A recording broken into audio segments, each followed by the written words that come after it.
di tanah Mesir kuno, di bawah bayang-bayang kekuasaan Fir'aun, hiduplah seorang lelaki dari kalangan Bani Israel, yang namanya disebut dalam Al-Quran bukan karena keimanannya, tetapi karena kesombongannya. Ia bukan nabi, bukan raja, bukan pula panglima. Namun harta dan kemewahannya mengguncang sejarah. Dialah Qorun. Qorun dalam riwayat para ulama adalah sepupu Nabi Musa alaihi salam. Namanya disebut dalam Al-Quran sebanyak 4 kali, terutama dalam surah Al-Qasas ayat 76-82.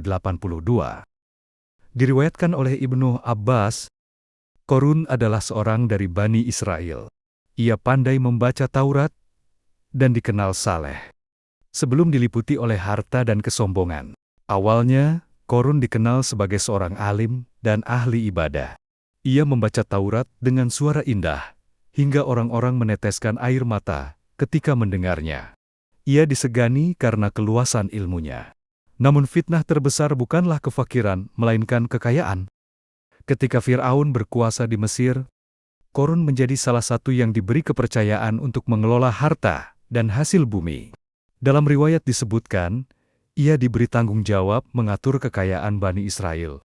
Tetapi dari situlah, setan mulai menanamkan benih kesombongan dalam hatinya.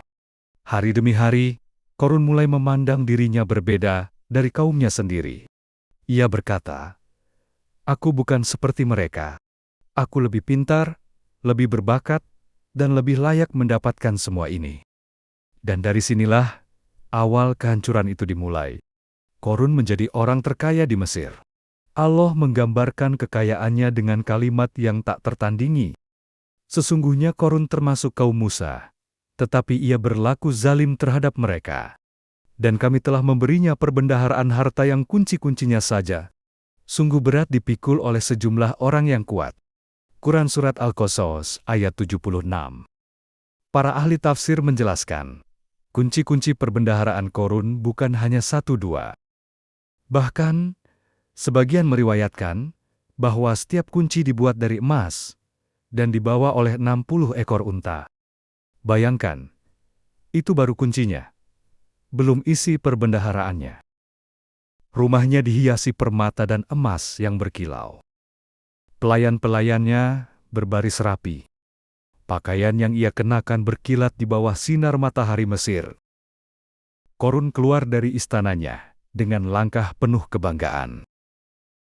Ia mengenakan jubah ungu sutra, diiringi unta-unta berhias emas. Kaum Bani Israel yang miskin menunduk. Sebagian mengagumi, sebagian iri, sebagian lain menangis. Mereka berkata, "Alangkah baiknya jika kita mempunyai seperti apa yang telah diberikan kepada Qorun. Sesungguhnya, dia benar-benar mempunyai keberuntungan yang besar." Quran Surat Al-Qasas ayat 79. Namun orang-orang beriman menegur mereka, "Celakalah kalian, pahala Allah lebih baik bagi orang-orang yang beriman dan beramal saleh." Quran Surat Al-Qasas ayat 80. Di antara kaumnya, ada yang menasihati Qorun dengan lembut. Mereka berkata, sebagaimana disebut dalam Al-Quran, "Janganlah engkau terlalu bergembira bermegah diri. Sesungguhnya, Allah tidak menyukai orang-orang yang berlebih-lebihan." Quran Surat Al-Qasas ayat 76. Namun Qorun menjawab dengan sombong, "Sesungguhnya aku memperoleh harta ini karena ilmu yang ada padaku." Quran Surat Al-Qasas ayat 78. Ia tidak menyebut nama Allah. Ia tidak mengucap syukur. Ia meyakini bahwa kekayaannya adalah hasil dari kecerdasannya sendiri, bukan karunia dari Robnya. Itulah puncak kesombongan, ketika manusia merasa dirinya sumber segala keberhasilan. Setelah merasa dirinya tinggi, Qorun mulai menindas kaumnya sendiri, Bani Israel. Ia berpihak pada Fir'aun, penguasa zalim yang menindas bangsa Nabi Musa. Dalam beberapa riwayat, Qorun menuduh Nabi Musa berbohong tentang wahyu. Bahkan ia pernah mencoba menjatuhkan nama Nabi Musa dengan fitnah. At-Tabari meriwayatkan, Korun menyuap seorang wanita untuk menuduh Musa berbuat maksiat di depan kaumnya. Namun Allah menyingkap kebohongan itu, dan wanita itu pun mengaku bahwa Korunlah yang menyuruhnya. Sejak hari itu, kebencian Korun kepada Nabi Musa semakin besar, dan hatinya semakin keras. Ia berkata kepada orang-orang, "Lihatlah, aku lebih sukses daripada Musa. Jika Musa benar, mengapa dia miskin? Mengapa Allah memberi kekayaan kepadaku?" Ia lupa bahwa kekayaan bukan tanda cinta Allah, tapi bisa jadi ujian yang membawa kehancuran. Suatu hari, Korun keluar di hadapan kaumnya dengan segala kemegahan. Ia ingin menunjukkan betapa besar kekuasaannya. Ia menunggang kuda berhias emas, dikelilingi para pengawal. Dengan unta-unta yang membawa perhiasan dan permata, Al-Quran menggambarkan pemandangan itu dengan indah. Maka, keluarlah Korun kepada kaumnya dalam kemegahannya. Quran Surat Qasas, ayat 79. Ketika Nabi Musa alaihissalam mendatanginya dan mengingatkannya tentang perbuatannya, ia berteriak dengan kesombongan, "Lihatlah aku, inilah balasan atas ilmuku, atas usahaku. Aku tidak memerlukan Musa dan Tuhannya." Nabi Musa alaihissalam pergi, lalu berdoa, "Ya Robku, sesungguhnya Korun telah berbuat zalim kepadamu dan kepada hamba-hambamu." Kemudian, datanglah perintah Allah. "Hai bumi, telanlah dia dan rumahnya." Maka bumi pun terbelah, tanah bergetar.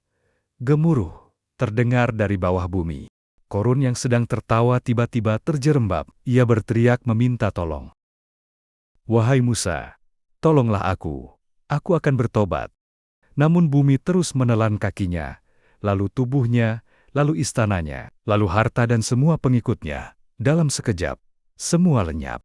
Al-Quran menuturkan dengan dahsyat, "Maka kami benamkan dia Korun beserta rumahnya ke dalam bumi, maka tidak ada baginya satu golongan pun yang menolongnya selain Allah. Dan tiadalah ia termasuk orang-orang yang dapat membela diri." Quran Surat Al-Qasas, ayat 81. Gemuruh berhenti.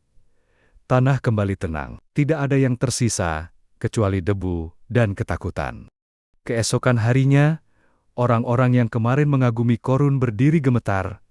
Mereka berkata, "Aduhai, benarlah Allah melapangkan rezeki bagi siapa yang Dia kehendaki, dan menyempitkannya bagi siapa yang Dia kehendaki. Sekiranya Allah tidak melimpahkan karunia-Nya kepada kita, tentu Dia pun akan membenamkan kita. Aduhai, benarlah, tidak beruntung orang-orang yang kafir." Quran Surat Al-Qasas, ayat 82. Dari mulut mereka yang dulu memuji, kini keluar kalimat taubat. Kisah Korun menjadi peringatan bagi setiap hati yang lalai. Dalam satu malam, Allah menunjukkan bahwa kekuasaan tidak bisa menahan azab, dan bahwa harta yang disembah akan menjadi beban yang menenggelamkan. Kisah Korun bukan sekedar cerita masa lalu.